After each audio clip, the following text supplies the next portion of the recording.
नमस्कार। India debate में आप सबका स्वागत है। मैं हूं आशुतोष पाठक। मित्रों, वैसे तो आज एक बड़ी खबर है, उसके बारे में आप सबकी निगाह क्यूवाइब पर लगी होगी। उस बारे में हम आपको डिटेल देंगे। हमारे सभी महारथी पहुंच चुके हैं, अदालत परिसर में कोर्ट रूम पहुंच चुके हैं और वहां से सारी जानकारी हम अपडेट देंगे आपको। मोस्ट प्रोबेबली ऐसा लगता है कि 3 बजे संभवतः हम आपके लिए वो विशेष प्रोग्राम लाने की स्थिति में होंगे, जब कोर्ट कंक्लूड हो जाएगा या उसके बाद भी हो सकता है।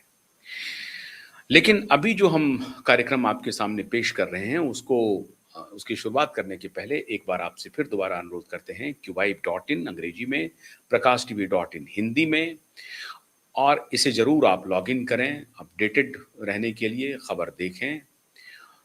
आप अगर लॉग इन करते हैं, वहां जाते हैं, खबर पढ़ते हैं तो बड़ा सहयोग होता है।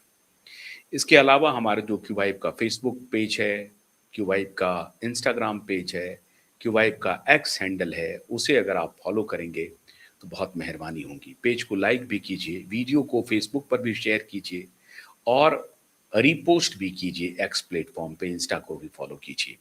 और जिन्होंने हमारे इस चैनल को सब्सक्राइब नहीं किया है, उनसे मैं एक बार फिर से अनुरोध करता हूं कि आप हमारे क्यूवाइब को जरूर सब्सक्राइब करें। क्यूवाइब क्विक भी एक दूसरा प्लेटफॉर्म है यूट्यूब पर, आप उसे भी फॉलो कर सकते हैं। अब शुरुआत करते हैं आज की नहीं, एक दिन बाद की, मतलब 29 अगस्त की, 28 नहीं, 29 अगस्त की। 29 अगस्त को अंतर्राष्ट्रीय स्तर पर बवाल मचाने की एक योजना सामने आई है, षड्यंत्र कह लीजिए। और उस षड्यंत्र को बेनकाब कर दिया है अब लोगों ने।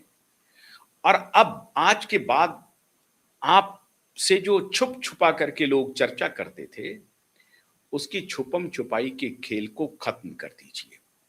और ये एक वॉर अगेंस्ट सिविलाइजेशन है। इस बात को जितनी जल्दी हम और आप समझ लें, उतना बेहतर होगा। इसमें हमारे विभिन्न संप्रदायों के लोगों का मामला है ही नहीं। एक सभ्यता को मिटाने की पूरी साजिश अंतर्राष्ट्रीय स्तर पे चल रही है। एक सभ्यता मजबूत ना होने पावे, इसकी साजिश अंतर्राष्ट्रीय स्तर पे चल रही है। एक देश अपने आप को आर्थिक रूप से सशक्त ना बना सके, इसकी साजिश अंतर्राष्ट्रीय स्तर पर चल रही है। मुझे नहीं मालूम कि उसमें अन्य संप्रदायों की क्या भूमिका है। संप्रदायों की कोई भूमिका नहीं है। संप्रदायों को भड़काने वाले, उसी संप्रदाय से ताल्लुक रखने वाले, और इधर से भी आप कह सकते हैं कि थोड़े बहुत राजनीति करते होंगे। लेकिन मैं जिस बात की चर्चा कर रहा हूं, उस पर से पर्दा उठाता हूं। 29 अगस्त को अमेरिका के न्यूयॉर्क शहर में मशहूर जो मेडिसन स्क्वायर गार्डन है, उसमें एक कार्यक्रम आयोजित की गई है, वर्ल्ड वननेस सेलिब्रेशन। पूरी दुनिया की आबादी एक है, पूरी दुनिया के लोग एक हैं। मानवीय अप्रोच है इसका। वो एक है नहीं, वो मानने के लिए तैयार नहीं है। लेकिन कोई बात नहीं है। वसुधैव कुटुंबकम की जो हमारी फिलॉसफी है, उसी फिलॉसफी के तहत अब वसुधैव कुटुंबकम का जो पूरा श्लोक है, वो है अयं निजः परो वेति गणना लघु चेतसाम उदार चरिता नाम वसुधैव कुटुंबकम। देखिए साहब, अब इसके डायरेक्ट तर्जुमा में ना जाकर के मोटी बात समझ लीजिए जो संपूर्ण वैज्ञानिक है। आप जो गुणा भाग में लगे रहते हैं ना, उस गुणा भाग से बाहर निकालिए। आपका उदार चित्त जो है, वही सृष्टि का मूल है। और यही मानवोचित व्यवहार को आगे बढ़ाने के लिए सबसे सुदृढ़ और मजबूत फिलॉसफी है, सबसे मजबूत दर्शन है। अब उसको और प्रचारित प्रसारित करने के लिए, अब 1893 में ना जाए शिकागो में विवेकानंद ने क्या कहा था, ladies and brothers and sisters के साथ, सिस्टर्स एंड ब्रदर्स के साथ, उसको छोड़ दीजिए। लेकिन 29 अगस्त को आरएसएस प्रमुख मोहन भागवत अमेरिका पहुंचे हैं। हालांकि वो 3 देशों की यात्रा कर रहे हैं। पहले अमेरिका पहुंचे हैं, उसके बाद कनाडा जाएंगे और उसके बाद इंग्लैंड जाएंगे। 3 देशों की उनकी यात्रा है और ये यात्रा इसलिए हो रही है क्योंकि ये शताब्दी वर्ष चल रहा है। किसका? आरएसएस का। आरएसएस का 100 वर्ष पूरा हुआ 2025 में, आपको मालूम है। उसके बाद से 1 साल तक आरएसएस इसे एक शताब्दी सेलिब्रेशन के रूप में दुनिया भर में मना रहा है। दुनिया भर में जो आरएसएस के आनुषंगिक संगठन हैं वो, और भारत में जो आनुषंगिक संगठन हैं वो अपने अपने तरीके से आरएसएस के 100 वर्ष पूरे होने को सेलिब्रेट कर रहा है। और इसमें ये अब इंटरनेशनल आउटरीच को संघ करना चाहता है और इसी सिलसिले में आरएसएस प्रमुख की ये यात्रा है 3 देशों की, जिसमें पहला पड़ाव अमेरिका है। अमेरिका के न्यूयॉर्क शहर में मेडिसन स्क्वायर गार्डन में अब ये कार्यक्रम आयोजित की गई है। तो 2-3 आपत्तियां आई, इंटरेस्टिंग आपत्ति है। इंडियन अमेरिकन मुस्लिम काउंसिल, IAMC, IMAC उसको कह दीजिए, IAMC, इंडियन अमेरिकन मुस्लिम काउंसिल, राशिद अहमद और शेख उबैद, ये 2 सज्जन हैं। ये दोनों सज्जन पेशे से, राशिद अहमद तो यूरोलॉजिस्ट हैं, पेशे से डॉक्टर हैं, दूसरे भी डॉक्टर हैं, और दोनों का संबंध हैदराबाद से है। हैदराबाद के उस्मानिया यूनिवर्सिटी से इन्होंने मेडिकल की शिक्षा ली और उसके बाद पलायन कर गए अमेरिका, और अमेरिका में जाकर के इंडियन अमेरिकन मुस्लिम काउंसिल का गठन किया 2002 में। 24 वर्ष हो चुके हैं इनकी संस्था को। अब ये इंडियन अमेरिकन मुस्लिम काउंसिल क्या काम करती है? नाम से ये मुस्लिम काउंसिल है, लेकिन ये खुद को उदात्त कहता है। इसलिए मैं कह रहा हूं कि अब वो वक्त आ गया है जहां वो सेक्युलर के आड़ में आप सत्य से अपना मुंह मोड़ लें। उन उन उन जाहिलों को, उन कट्टर इंसानों को, समूहों को संपूर्ण रूप से एक्सपोज करने का वक्त आ गया है। मामला आरएसएस का नहीं है, मामला यह है, मामला पहले तो तुम कौन हो जो इंडियन अमेरिकन मुस्लिम काउंसिल क्यों खोला? मुस्लिम काउंसिल क्यों खोला? तुम इंडियन अमेरिकन सिटीजन काउंसिल खोल लेते, मुस्लिम काउंसिल खोला। लेकिन मुस्लिम काउंसिल खोल करके ये सेकुलर है और राष्ट्रीय स्वयं सेवक संघ सांप्रदायिक है। अब देखिए इनका विचार, इनका ढकोसलापन देखिए, इनका छद्मी अप्रोच देखिए। मुस्लिम काउंसिल बनाने वाला सेकुलर और स्वयं सेवक बनाने वाला, स्वयं सेवक, इसमें ना तो हिंदू धर्म है ना सनातन है, स्वयं सेवक राष्ट्रीय है, स्वयं सेवक बनाने वाला सांप्रदायिक हो गया। और यह नैरेटिव आज से नहीं चल रहा है, वर्षों से चल रहा है। और यह नैरेटिव आप हैरान हो जाएंगे, ये मुस्लिम ब्रदरहुड वाले नहीं, हमारे जो मूर्ख लोग हैं सनातनी, वो खुद को मॉडरेट कहते हैं। अरे आपका मॉडरेट होना तब तक अच्छा लगता है जब तक कि उस मूर्ख को आप ये समझा पाने में कामयाब होते हैं कि अयं निजा परोवेति गणना लघुचेत साम का क्या मतलब है। अगर वो समझने के लिए तैयार नहीं है, वो खुद मुस्लिम काउंसिल रखता है और आपको सांप्रदायिक कहता है। निर्लज्जता की पराकाष्ठा देखिए। तो IAMC ने विरोध जताया है, जिसका गठन 2002 में हुआ। ये अमेरिका के मुस्लिम नहीं है, ये भारत के मुस्लिम हैं जो अमेरिका में रहते हैं। अक्सर ये लोग कहते हैं कि जब आप विदेश जाते हैं तो फिर आपके जाति का, संप्रदाय का बंधन टूट जाता है। आपकी मातृभूमि से आने वाले लोग आपके अतिथि होते हैं।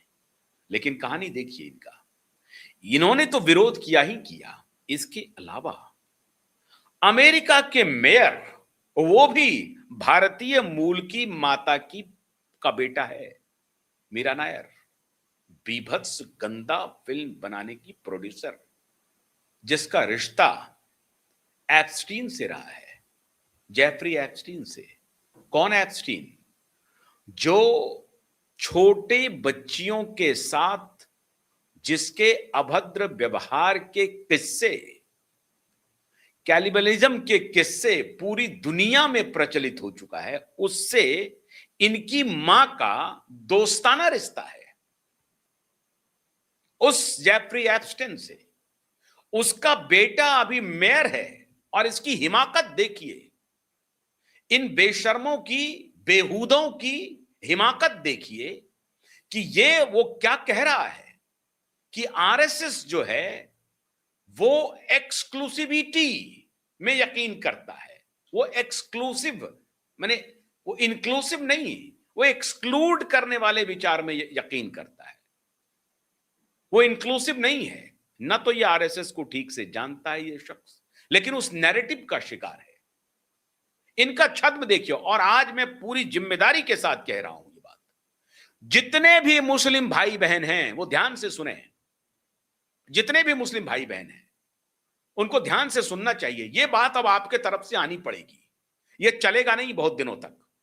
ये छद्म जो ओढ़ करके चला रहे हैं, आप सेकुलर हो गए और बाकी लोग आपके इस झूठ पर, जैसे ही आपके झूठ को बेनकाब करे, वो सांप्रदायिक हो गया।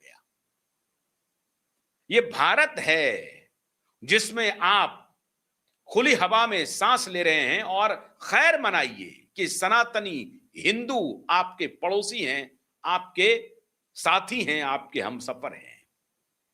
अगर कोई होते चाइनीज तो देखिए जाकर के चाइना में क्या स्थिति है। चल नहीं सकते हैं। कॉन्सेंट्रेशन कैंप क्या होता है, ये जो लेफ्टिस्ट प्रोपेगेंडा करता है ना कॉन्सेंट्रेशन कैंप का, कॉन्सेंट्रेशन कैंप होता क्या है ये चाइना में जाकर के देखिए, पता चल जाएगा आपको। लेकिन फिर भी ये उन्हीं की गोद में जाकर के बैठेंगे। अब गजवाए हिंद का जो इनका नारा है, पुराना नारा है कि हम तो गजवाए हिंद लेकर के चलेंगे। मैं ये नहीं कह रहा हूं कि सबका ये नारा है, लेकिन वो मुट्ठी भर लोग, वो लुटेरा जो इस्लाम की व्याख्या गलत तरीके से कर रहा है, और बहुत सारे लोग तो अब कहते हैं it is a religion of लूट। अब ये इस पर डिस्कोर्स हो सकता है, इस पर चर्चा हो सकती है, लेकिन जिसको रिलीजन ऑफ पीस कहते हैं, उसके मानने वाले इंडियन अमेरिकन मुस्लिम काउंसिल के लोग क्या कह रहे हैं? सेलिब्रेशन हो रहा है, वर्ल्ड वननेस सेलिब्रेशन। आप जाते, उनके साथ मिलते, आप शास्त्रार्थ करते, आप सवाल जवाब करते। क्या सवाल जवाब की परंपरा खत्म हो गई है? फिर निषेध वाली बात क्यों कह रहे हैं आप? अनुमति नहीं देने की बात क्यों कह रहे हैं आप? ये इंडियन अमेरिकन मुस्लिम काउंसिल, जिसका संबंध पाकिस्तानी आईएसआई से है, जिनको सोरोस फंड कर रहा है इनडायरेक्टली, जो भारत में पिछले 5 वर्षों में ऐसे छुटभइये कंटेंट क्रिएटर को जर्नलिस्ट के बेस में सोशल मीडिया पर प्लांट किया है कि तुम एंटी सनातन, एंटी हिंदू नैरेटिव जो कुछ भी चला सकते हो चलाओ।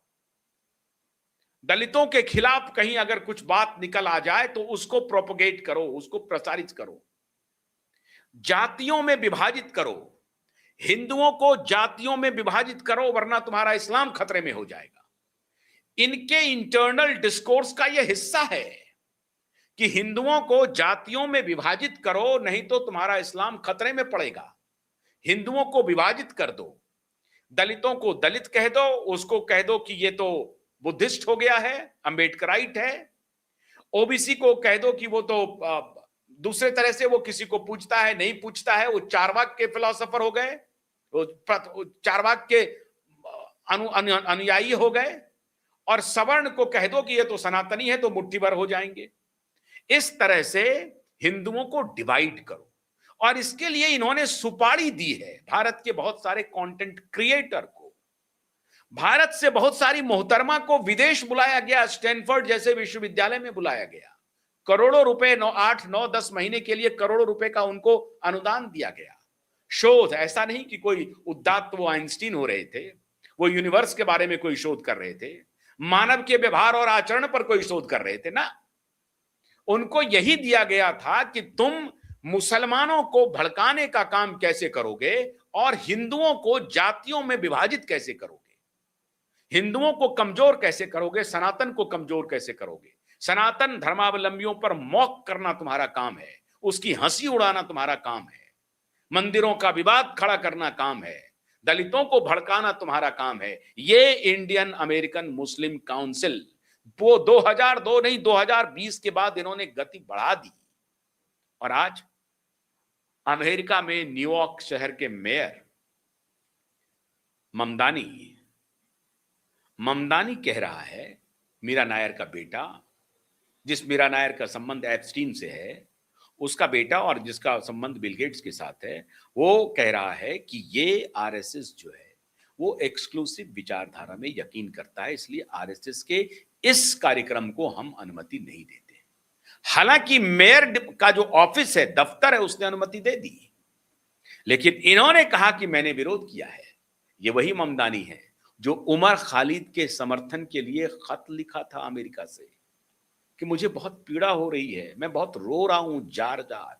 उस उमर खालिद से जो शर्जिल इमाम के साथ मिल करके भारत के चिकन नेक को काटने की प्लानिंग कर रहा था। इतना ही नहीं, पॉलिटिकल इस्लाम की बहाली कर रहा था।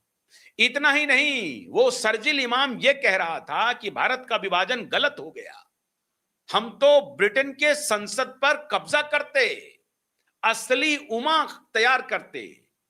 गजबाए हिंद खाली हिंद में नहीं होता, गजनी के औलाद बनकर के ये ब्रिटेन के संसद को कब्जे में करने की इसकी प्लानिंग थी।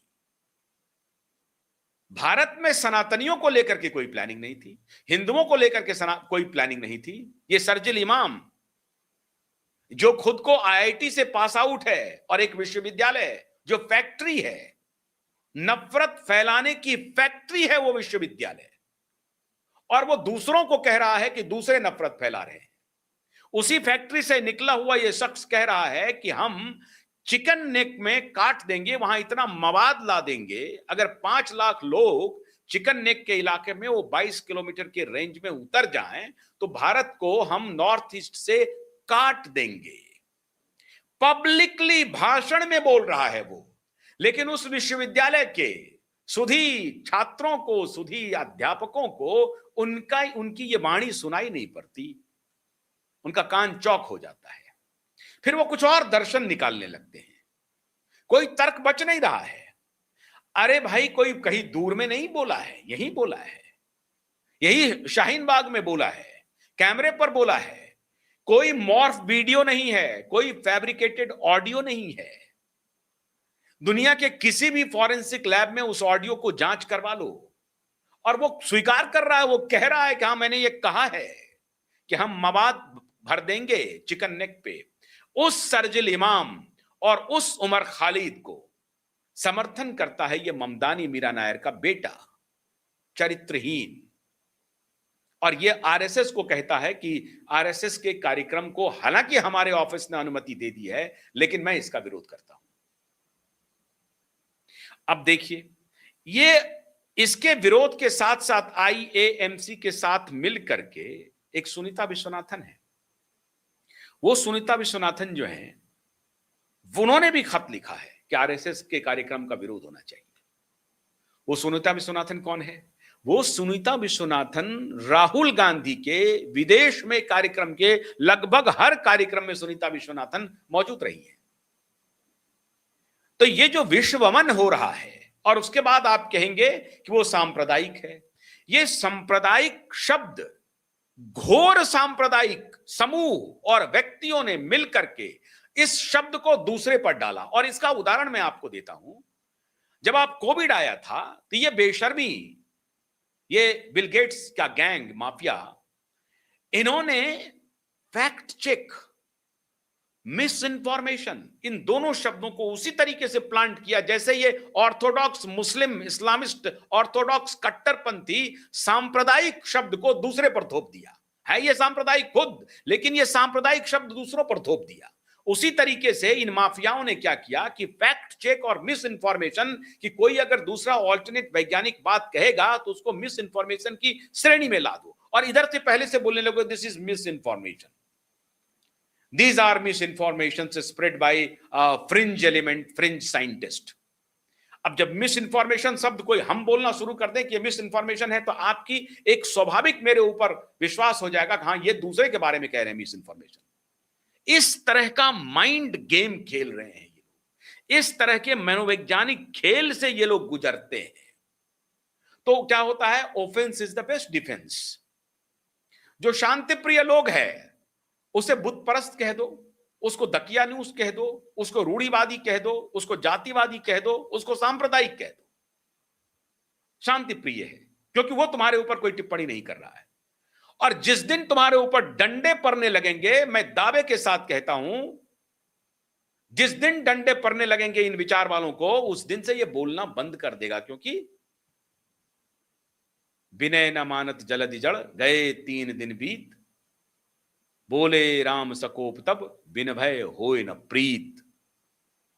तो ये जो हैं, ये जलधि जड़ हैं, ये विनय नहीं मानते हैं।